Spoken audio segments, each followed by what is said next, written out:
그럼 에스프레소하고 다른 음료가 뭐가 물리적으로나 이제 관능적으로 뭐가 다른가 얘기를 한다고 했을 때 제일 다른 것 중에 하나가 이제 지질이 아주 잘 추출이 된다라는 걸 보시면 돼요. 지질은 일단 분류를 하자면 오일은 기름이고요.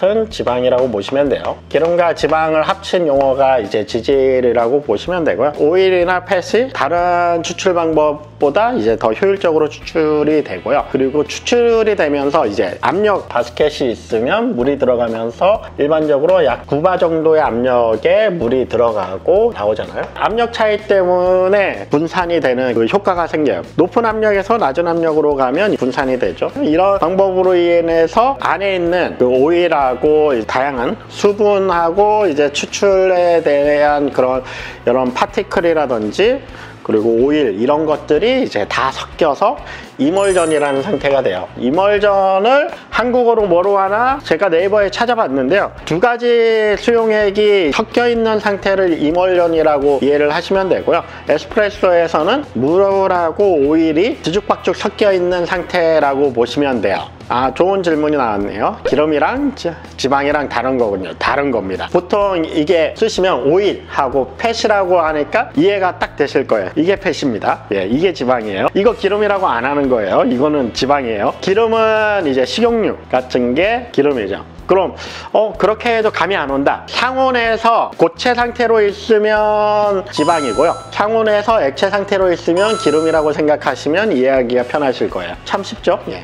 이제 에스프레소 같은 경우는 이멀전이 돼 있다. 오일이 물속에 이제 이멀전이 돼 있는 상태에 아주 특이한 성격을 지니는 현탁액이라고 얘기를 하는 게 맞겠네요. 혼탁은 혼탁한 물인 거고 현탁액은 이제 투명하지 않은 불투명한 액체를 얘기를 해요. 오일과 다른 파티클이나 이런 것들이 이멀전이 돼 있는 상태의 현탁액이라고 생각을 하시면 돼요. 그래서 일반적으로 그냥 커피, 브루잉 커피나 이런 거 보면 투명하잖아요. 그런데 에스프레소는 투명하지 않아요. 불투명해요. 뭐 그냥 커피 투명하지 않다고 생각을 할 수도 있는데 투명한 깜장물이에요. 근데 에스프레소는 투명하지 않아요. 시각적인 그런 차이점이 가지고 있고요. 그리고 이런 압력 차이부터 시작해서 필터링 되면서 오일이 이멀전이 되고 가스층이 형성이 되면서 크레마, 거품층이라고 얘기하는 게 제일 명확하긴 한 것 같아요. 거품층이 형성이 되는 형태의 음료가 에스프레소라고 생각을 하시면 돼요. 고압을 이용해서 추출하다 보니까 나오는 특징 중에 하나가 아까도 얘기했다시피 농도가 높아요. 그로 인해서 밀도하고 점성도 높은 음료가 만들어져요. 그리고 표면 장력이 되게 낮고요. 에스프레소를 얘기를 할 때 관능적인 부분에서 얘기를 할 때 가장 많이 나오는 게 바디라는 용어하고요 애프터 테이스트라는 이 두 가지 단어가 에스프레소를 관능적으로 테스트할 때 제일 많이 언급되는 용어 중에 하나예요. 특히 요즘 말고 예전에 이태리 에스프레소를 표현할 때 묵직한 바디와 긴 애프터 테이스트, 에스프레소를 관능적으로 다른 음료하고 구별을 할 수 있는 큰 영역이라고 보시면 돼요. 특히 이태리 에스프레소를 얘기를 할 때 묵직한 바디, 긴 애프터 테이스트, 이게 어디서 나오는 거냐? 얘죠. 지질 성분이 음료에 녹아 있으니까 좀 더 묵직한 무게감을 줄 수 있는, 그리고 농도도 진하고 그런 지질 성분이라든지 그리고 바디를 형성을 할 수 있는 파티클들, 그런 것들이 들어가 있기 때문에 이런 묵직한 바디를 만들어내고요.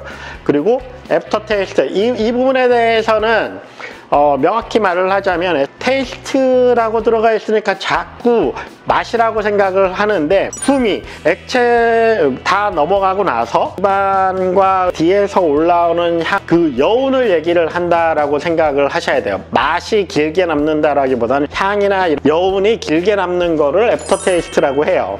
그럼 이 애프터 테이스트는 보통 어떻게 만들어지느냐? 에스프레소 같은 경우는 이멀전이 되고 커피잔에 보면 크레마가 떠 있는 상태가 돼요. 그러면 저 크레마층이나 이런 게 향이 빨리 방출되지 않게 해주는 역할도 일부분 해준다고 생각을 하시면 되고요. 그래서 되게 농축된 향미가 이 한 잔에 남겨 있는 상태고, 입안에 넘겼을 때 이 향미가 들어갔을 때 그 위를 이제 오일이 코팅이 되고 마시고 나서 그게 조금씩 향미가 방출이 된다. 약간 이런 느낌이라고 보시면 돼요. 그래서 다른 음료는 실질적으로 이렇게 애프터 테이스트가 길진 않아요. 특히 이제 페이퍼 필터링한 커피들은 애프터 테이스트가 깔끔하게 떨어지는 쪽이 솔직히 더 중요하게 여겨진다라고 생각을 하는데, 음료에서 애프터 테이스트가 아주 중요하게 여겨지는 부분은 에스프레소가 될 수밖에 없는 부분도 있어요. 자료에 따르면 최고 한 15분까지도 여운이 남는다 라고 할 정도로 에스프레소에서는 애프터 테이스트와 바디, 그리고 이런 게 형성되기 위해서는 이런 다양한 요소들 때문에 다른 음료하고 다르게 바디하고 애프터 테이스트가 극대화되는 형태의 음료가 완성이 된다라고 보시면 돼요. 재밌는 거는 밸런스에 대한 부분인데, 실질적으로 이 부분에 대해서는 논란이 될 수 있는 부분이 있다라는 걸 전제를 하고 얘기를 할게요. 음료의 밸런스에 대한 부분인데, 이 부분은 많은 고민이 필요한 부분이긴 해요. 일단 맛의 밸런스에 대해서 얘기를 할 때 크게 세 가지 요소가 얼마나 잘 어울려지느냐가 기본적으로 맛의 포인트를 잡기가 좋거든요. 단맛, 쓴맛, 신맛, 이 세 개가 이제 얼마나 서로의 강도가 이제 잘 어우러지느냐가 실질적으로 에스프레소뿐만이 아니고 거의 모든 음료에서 이 세 가지가 밸런스가 잘 맞춰지면 맛있게 먹을 수 있고, 이게 한쪽이 지배적이면 불편할 수 있다. 그런데 단맛은 솔직히 다다익선이라고 보시면 돼요. 단맛이 많아진다고 불편해지는 경우는 솔직히 별로 없는데, 쓴맛하고 신맛 같은 경우는 일정 정도의 역치를 넘어갈 때는 상당히 불쾌감을 줄 수 있는 요소라고 보시면 돼요. 쓴맛과 신맛이 강해질 수 있으려면 단맛이 강해지는 만큼 쓴맛하고 신맛이 따라서 많이 강해졌을 때 단맛이 강해지는 만큼 좀 편안하게 마실 수 있는 그런 역할을 해준다고 보시면 될 거예요. 기본적으로 단맛 자체가 쓴맛이나 신맛의 단맛, 그 밸런스를 잡아주는데 되게 중요한 역할을 한다라고 보시면 돼요. 그리고 이제 밸런스에 대한 부분은 그리고 문화적인 부분 다 차이가 있기 때문에 내가 쓴맛이 강한 거고 내가 신맛이 강한 거지, 저 사람이 그게 안 강할 수도 있어요. 그러면 쓴맛이나 신맛이 강하다라고 얘기를 하면 제일 밸런스 잡는 제일 쉬운 방법이 있어요. 설탕 놓으면 돼요. 밸런스가 잡힙니다. 여전히 써, 더 넣으면 돼요. 여전히 시거나 여전히 쓰다, 더 넣으면 돼요. 아주 쉽습니다. 밸런스는 이걸로 잡는 거예요. 얘가 밸런스를 잡아주는 거예요. 그래서 이런 컴플레인이 나오면 아, 단맛이 부족하구나, 얘네가 너무 세거나, 그럼 이거죠. 얘네를 줄이거나 단맛을 높이거나 둘 중 하나예요. 컴플레인이 나오면 그 해결 방법은 그런, 이게 이제 에스프레소뿐만이 아니고 거의 모든 음료가 이 범위예요. 여기에서 밸런스가 나오고 그 다음에 캐릭터는 향미에서 캐릭터가 나오는 거죠. 이렇게 생각을 하시면 이제 음료 개발을 할 때도 되게 쉬울 거예요. 너무 신가? 설탕 넣고. 너무 쓴가? 설탕 넣고. 거기에 어떤 향이 들어갈 것이냐, 이게 음료 개발의 이제 A부터 Z. 그래서 시럽 넣으면 맛있는 거예요. 시럽은 두 가지로 이루어졌죠. 단맛하고 캐릭터.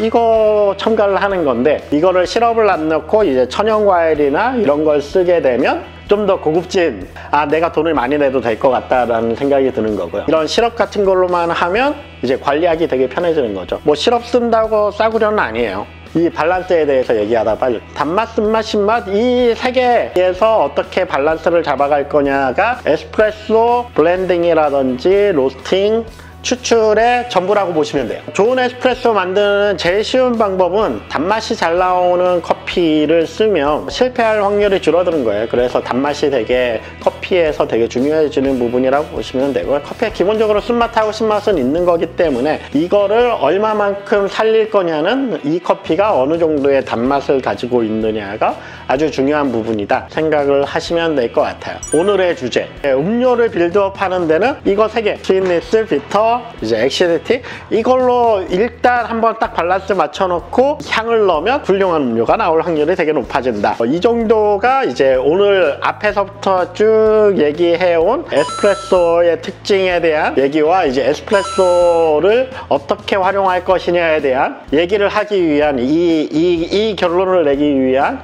여러 가지 얘기였다고 보시면 될 것 같아요. 그래서 오늘의 에스프레소에 대한 일단 설명은 이렇게 왜 에스프레소가 다른 음료하고 차별화가 되는 요소가 무엇이고 무엇이 에스프레소를 다른 커피 추출과 다르게 하느냐에 대한 얘기를 했고요. 일단 오늘의 강의는 여기까지. 어쨌든 늦은 시간까지 고생 많았고요. 구독과 좋아요, 알람 설정 부탁을 드리겠고 많은 댓글 부탁을 드리도록 하겠습니다. 주말 잘 보내시고요. 나중에 뵙겠습니다. 좋은 밤 되세요. 감사합니다.